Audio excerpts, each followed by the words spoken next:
তো লাস্ট পার্টের শেষে আমরা দেখেছিলাম বাম্বু পিকের সবাই এক ডেভিলকে তাড়া করতে করতে একটি জায়গায় পৌঁছে যায়। সেখানে হঠাৎ করেই অনেক ডেমন তাদের ওপর আক্রমণ করে। ডেমনদের সঙ্গে লড়াই করতে করতে বাম্বু পিকের লিডার হঠাৎ করেই দ্বীপের মাঝখানে কিছু অদ্ভুত নড়াচড়া অনুভব করেন। তখন তিনি শেয়াও ফ্যান এবং আরও কয়েকজনকে সেখানে গিয়ে দেখে আসতে বলেন। তারা যখন সেখানে পৌঁছায় তখন দেখে রেনওয়াং কয়েকটি পিলারের সাহায্যে একটি বিশাল বিস্টকে আটকে রেখে কোনো রিচুয়াল সম্পন্ন করার চেষ্টা করছে। এটা দেখে তারা রেনওয়াংকে থামানোর চেষ্টা করে, কিন্তু রেনওয়াং খুবই শক্তিশালী হওয়ায় তাকে কাবু করা সহজ ছিল না। ঠিক তখনই জোই হঠাৎ করে একটি পিলার ফেলে দেয়, ফলে পুরো প্রিজন ফরমেশন দুর্বল হয়ে যায়, আর ভেতরে বন্দি বিস্টটা বের হয়ে আসার জন্য পাগলের মতো ছটফট করতে শুরু করে। এমন সময় সেখানে বাকি ডেমন আর মানুষরাও এসে পৌঁছে যায়।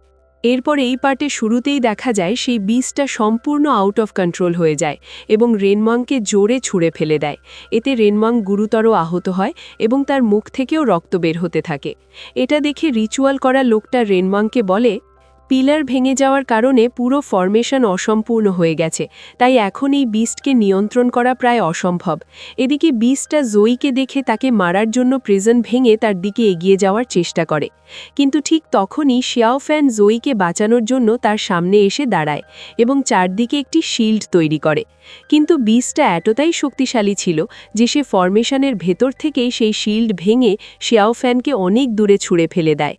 এটা দেখে বিয়াও শেয়াও ফ্যানের জন্য চিন্তিত হয়ে পড়ে। এদিকে হঠাৎ করেই শেয়াও ফ্যানের স্টিক থেকে লাল রঙের আলো বের হতে থাকে এবং সে সেই স্টিক সহ আকাশে ভেসে ওঠে। তারপর সেই স্টিক বিস্টের রক্ত শোষণ করতে শুরু করে। এতে বিস্টটা ভয়ানক যন্ত্রণায় কাঁপতে থাকে। এটা দেখে সবাই বুঝে যায় যে সেই স্টিকের ভেতরে আসলে হিজিন ডেমনের ব্লাড ডিভাওরিং পার্ল রয়েছে। এরপর বিস্টটা আবার শেয়াও ফ্যানের উপর আক্রমণ করে। শেয়াও ফ্যান শিল্ড তৈরি করে সেই আক্রমণ ঠেকানোর চেষ্টা করতে থাকে। ঠিক তখনই তার মনে পড়ে যায় হিজিনের গুহায় দেখা সেই কবিতার কথা।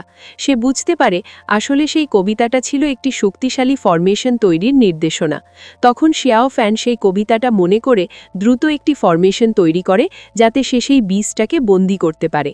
এদিকে তিয়ানিন টেম্পলের সন্ন্যাসীরা সেই ফরমেশন দেখে ভীষণ অবাক হয়ে যায়, কারণ সেটি ছিল গ্রেট ব্রহ্মা প্রিজন ফরমেশন, যা বৌদ্ধ শিক্ষার অন্তর্ভুক্ত একটি অত্যন্ত শক্তিশালী ফরমেশন।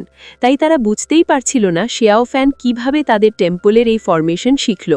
কিন্তু আসলে ব্যাপারটা অন্য রকম ছিল, কারণ ডেমন এবং মানুষের শিক্ষার অনেক অংশই একই রকম ছিল, আর এই ব্যাপারটা আমরা আগেই হিজিনের গুহায় জানতে পেরেছিলাম। এদিকে শেয়াও ফ্যান ফরমেশন তৈরি করলেও সেই ডেমনটা ছিল ভীষণ শক্তিশালী, ফলে সে শেষ পর্যন্ত সেই ফরমেশনটাও ভেঙে বেরিয়ে আসে। তবে ফরমেশন ভাঙতে গিয়েও সে নিজেও কিছুটা আহত হয়ে যায়। এদিকে অতিরিক্ত শক্তি ব্যবহার করার কারণে শেয়াও ফ্যান মাটিতে পড়ে যায়। তখন তিয়ানিন টেম্পলের লোকেরা তার কাছে এসে রাগের শূন্যে জিজ্ঞেস করে সেই ফরমেশন কোথা থেকে শিখেছে, কারণ তাদের মনে হচ্ছিল হয়তো শেয়াও ফ্যান এই ফরমেশনের নির্দেশনা টেম্পল থেকে চুরি করেছে। তাদের রাগ দেখে জুই সঙ্গে সঙ্গে শেয়াও ফ্যানকে রক্ষা করার জন্য তার সামনে দাঁড়িয়ে যায়। ঠিক তখনই বাম্বু পিকের লিডার তাদের থামিয়ে বলে, এই মুহূর্তে আমাদের আসল শত্রু হচ্ছে ওই বিস্ট, তাই নিজেদের মধ্যে লড়াই করা ঠিক হবে না। এদিকে সেই বিস্টটা ক্রমেই রাগে উন্মত্ত হয়ে উঠছিল। এটা দেখে রিচুয়াল করা লোকটা রেনওয়াংকে বলে, তার মনে হয় না এখন আর এই বিস্টকে ধরা সম্ভব, তাই এখান থেকে চলে যাওয়াই ভালো। কিন্তু রেনওয়াং ইতিমধ্যেই সেই বিস্টকে ধরার সিদ্ধান্ত নিয়ে ফেলেছিল। তখন সেই লোকটা তাকে সাবধান করে বলে, এটা করার চেষ্টা করলে আপনার জীবনও চলে যেতে পারে। কিন্তু রেনওয়াং উত্তর দেয়, যদি ডেমনদের শক্তিশালী করতে গিয়ে তার জীবনও চলে যায় তবুও তার কোনো আফসোস থাকবে না। এরপর রেনওয়াং সরাসরি সেই বিস্টের সঙ্গে লড়াই করতে এগিয়ে যায়। এদিকে বাকি ডেমনরাও মানুষের ওপর আক্রমণ শুরু করে, যাতে কেউ রেনওয়াং আর বিস্টের মাঝখানে আসতে না পারে। ঠিক তখনই ঘোস্ট কিং সেক্টের একজন সদস্য বাম্বু পিকের লিডারকে চ্যালেঞ্জ করে বলে, পুরো কিংইউন সেক্টে শুধু তোমার মাস্টারই আমার সমকক্ষ, তোমরা বাকিরা একেবারেই তুচ্ছ। এটা শুনে বাম্বু পিকের লিডার রেগে তার দিকে এগিয়ে যায়, কিন্তু সেই লোকটা সহজেই তাকে পিছনে ছুঁড়ে ফেলে দেয়। এদিকে অন্য মানুষরাও ডেমনদের সঙ্গে লড়াই চালিয়ে যাচ্ছিল, আর সেখানে সং সবচেয়ে ভালো পারফর্ম করছিল। অন্যদিকে মাটিতে পড়ে থাকা শেয়াও ফ্যানকে দেখে বিয়াও তার কাছে যাওয়ার চেষ্টা করে। সে বলল যে বিয়াও একজন ডেমন হওয়ার কারণে শিয়াও ফ্যানকে ক্ষতি করতে চায়। এদিকে নিয়ানকে কয়েকজন স্টুডেন্ট ঘিরে ফেলে, কিন্তু সে সবার হাত থেকে বাঁচতে সক্ষম হয়। অন্যদিকে জিনিও আর রোজিও অনেকগুলো ডেমনকে খুব দ্রুত শেষ করে দিচ্ছিল। এইদিকে রেনুয়াং নিচে পড়ে থাকা সেই পিলারটা আবার ঠিক করতে সফল হয়। এরপর সে একটি ভেসেলে নিজের ব্লাড স্যাক্রিফাইস করে সেই বিস্টকেও ধরে ফেলে এবং জোরে জোরে হাসতে থাকে।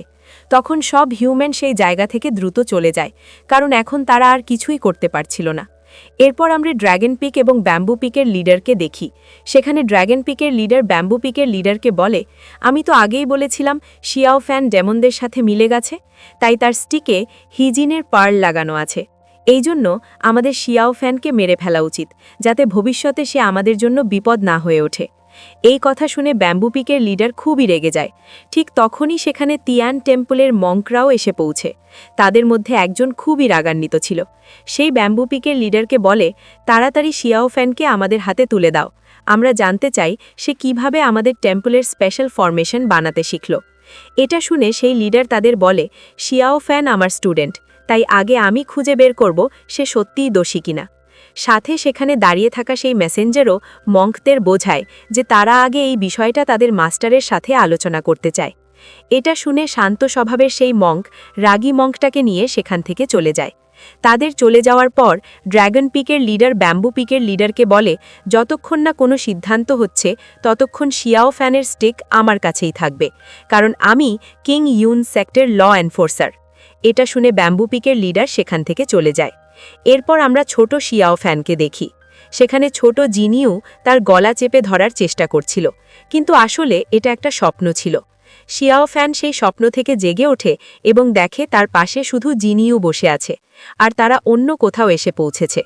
তখন জিনিও তাকে বলে, তুমি 3 দিন ধরে অচেতন ছিলে, তাই আমরা মাউন্ট লিউবো থেকে বের হয়ে চাঙ্গি সিটির একটি হোটেলে চলে এসেছি। এরপর জিনিও শিয়াও ফ্যানকে জিজ্ঞেস করে, তোমার কি হয়েছে, তুমি এমন অদ্ভুত আচরণ কেন করছো? কিন্তু শিয়াও ফ্যান তাকে কিছুই বলে না, কারণ সে নিজেও এখনও কিছু বুঝে উঠতে পারেনি। ঠিক তখনই সেখানে ড্র্যাগন পিকের লিডার এসে যায় এবং শিয়াও ফ্যানকে ধরে নিয়ে যেতে থাকে। একই সাথে কিং ইউন সেক্টের বাকি সবাইও সেই হোটেল থেকে চলে যায়, কারণ সেক্ট মাস্টার শিয়াও ফ্যানকে জিজ্ঞাসাবাদের জন্য ডেকেছিলেন। এদিকে আমরা সেই বৃদ্ধ মানুষ আর ছোট মেয়েটিকে দেখি। তারা সবাইকে যেতে দেখে মেয়েটি বৃদ্ধকে বলে, জানি না এদের মধ্যে কি হয়েছে, কিন্তু তাদের মুখ দেখে মনে হচ্ছে তারা খুব চিন্তিত। তখন বৃদ্ধ লোকটি বলে, সম্ভবত শিয়াও ফ্যানের কারণেই তারা চিন্তিত। এটা শুনে মেয়েটি বলে, এটাও তো হতে পারে যখন তারা ফক্স ডেমনকে মারতে গিয়েছিল তখন তাদের সাথে কিছু ঘটেছে। এই কথা শুনে বৃদ্ধ বলে, হতে পারে, আর আমি তো এটাও শুনেছি সেই জঙ্গলে একটা কুয়ো আছে। পূর্ণিমার রাতে যদি কেউ সেই কুয়োর দিকে তাকায় তাহলে সে সেই মানুষের ছবি দেখতে পায় যাকে সে সত্যিই ভালোবাসে। এদিকে বিয়াও সেই বৃদ্ধের কথা শুনছিল। এরপর সবাই কিং ইউন সেক্টে পৌঁছে যায়। সেখানে রাত হয়ে যাওয়ায় সং শিয়াও ফ্যানকে তার রুমে বিশ্রাম নিতে দিয়ে যায়, কারণ শিয়াও ফ্যানও খুবই চিন্তিত ছিল। ঠিক তখনই জাইয়ার তার কাছে আসে, যাকে দেখে শিয়াও ফ্যান একটু খুশি হয়। এদিকে সব ডেমনও নিজেদের জায়গায় ঘিরে গিয়েছিল। পরের সকালে বিয়াও চুপি চুপি নিজের সেক্ট থেকে বের হয়ে শিয়াও ফ্যানের সাথে দেখা করতে যেতে থাকে, কিন্তু তার খালা তাকে থামানোর চেষ্টা করে। তবুও বিয়াও থামছিল না। তখন তার খালা বলে, কোনো সিদ্ধান্ত নেওয়ার আগে অন্তত এটা নিশ্চিত হও যে তুমি সত্যিই তাকে ভালোবাসো কিনা। এই কথা শুনে বিয়াও কোনো উত্তর দিতে পারে না। রাতে আমরা রেনওয়াং এবং তার স্টুডেন্টদের দেখি যারা সেই ভেসেল নিয়ে কিছু করছিল। ঠিক তখনই সেখানে পয়জন সেক্টর একজন এল্ডার এসে পৌঁছে। রেনওয়াং তাকে সম্মান জানায়, কারণ সে তার সিনিয়র ছিল।